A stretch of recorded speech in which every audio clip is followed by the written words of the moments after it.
नमस्कार, आपका स्वागत है। दोस्तों, महाभारत ग्रंथ में मनुष्य को भोजन करते समय कुछ बहुत ही जरूरी नियम बताए गए हैं। अगर कोई मनुष्य नियमों का पालन करते हुए भोजन करता है तो उसे आरोग्य के साथ ही सुख, समृद्धि और वैभव की प्राप्ति होती है। शास्त्रों में बताए गए ये नियम वैज्ञानिक दृष्टिकोण से भी परिपूर्ण है। इस प्रकार से भोजन करने पर मनुष्य सभी देवी देवताओं का आशीर्वाद प्राप्त करता है। अतः आप भी भोजन करते समय इन नियमों का पालन अवश्य करें। तो आइए बिना देरी किए जान लेते हैं वो कौन से नियम हैं। पर उससे पहले अगर आपने चैनल को सब्सक्राइब नहीं किया है तो इसे सब्सक्राइब कर लीजिए।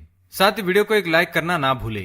सबसे पहली बात, भोजन करने से पहले 5 अंग, 2 हाथ, 2 पैर और मुख, इनको अच्छी तरह से धोकर ही भोजन करना चाहिए। भोजन से पहले अन्न देवता एवं अन्नपूर्णा माता की स्तुति करके उनका धन्यवाद देते हुए तथा सभी भूखे प्राणियों को भोजन प्राप्त हो, ईश्वर से ऐसी प्रार्थना करके ही भोजन को शुरुआत करनी चाहिए। भोजन बनाने वाली महिलाओं को स्नान करके ही शुद्ध मन से मंत्र जाप करते हुए ही रसोई घर में भोजन बनाना चाहिए।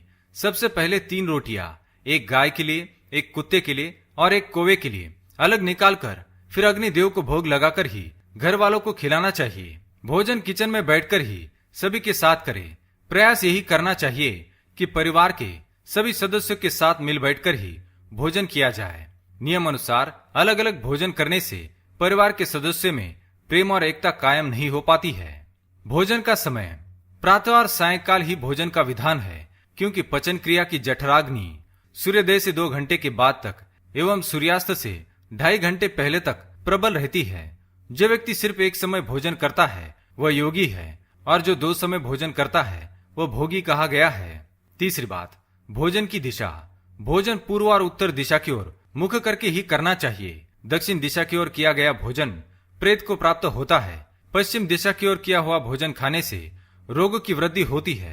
चौथी बात, ऐसी अवस्था में भोजन ना करे। शैया पर बैठकर अर्थात बिस्तर पर बैठकर अपने हाथों पर रखकर या टूटे फूटे बर्तनों में भोजन कभी करना नहीं चाहिए। मलमूत्र का वेग होने पर भी भोजन करना नहीं चाहिए। कलह अथवा क्लेश के माहौल में भी भोजन करना अनुचित माना गया है। अधिक शोर शराबे के स्थान पर भी भोजन करना उचित नहीं।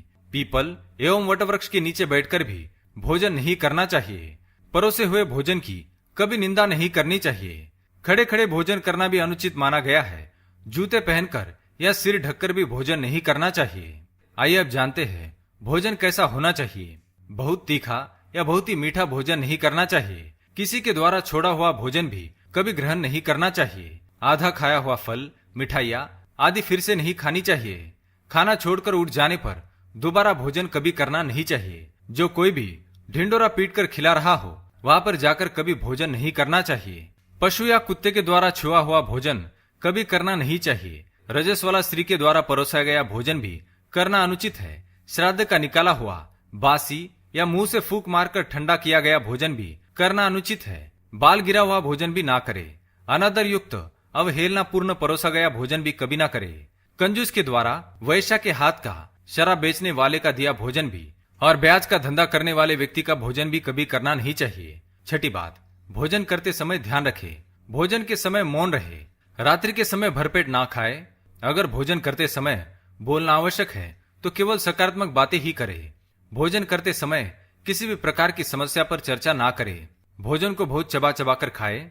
सबसे पहले मीठा, फिर नमकीन और अंत में कड़वा खाना चाहिए। थोड़ा सा भोजन करने वाले को आरोग्य, आयु, बल, सुख, सुंदर संतान और सौंदर्य प्राप्त होता है। सातवीं बात, भोजन के पश्चात क्या नहीं करना चाहिए। भोजन के तुरंत बाद पानी या चाय नहीं पीना चाहिए। भोजन के पश्चात घुड़सवारी, दौड़ना, बैठना, शौच आदि प्रकार के कार्य नहीं करने चाहिए। भोजन के बाद क्या करें। भोजन के पश्चात दिन में भोजन करने के पश्चात टहलना चाहिए और रात्रि के समय 100 कदम टहलकर बाईं करवट में लेटना अथवा वज्रासन में बैठने से भोजन का पचन अच्छे से होता है। भोजन के 1 घंटे के बाद मीठा दूध एवं फल खाने से भोजन का पचन अच्छी तरह से होता है। भीष्म पितामह ने अर्जुन को दिए महत्वपूर्ण संदेशों में कहा गया है कि जिस थाली को किसी का पैर लग जाए उस थाली का त्याग करना चाहिए। ऐसी थाली विष्ठा के समान त्याज्य होती है। भीष्म पितामह कहते हैं कि भोजन के दौरान थाली में बाल आने पर उसे वहीं पर छोड़ देना चाहिए। बाल आने के बाद भी खाए जाने वाले भोजन से दरिद्रता का सामना करना पड़ सकता है।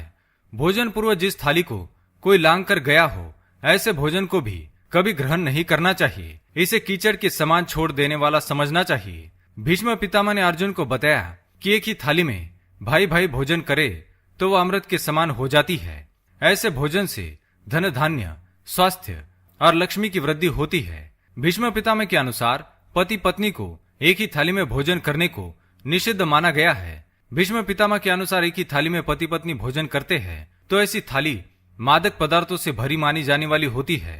पत्नी को पति के भोजन के उपरांत ही भोजन करना चाहिए, इससे घर में सुख समृद्धि बढ़ती है।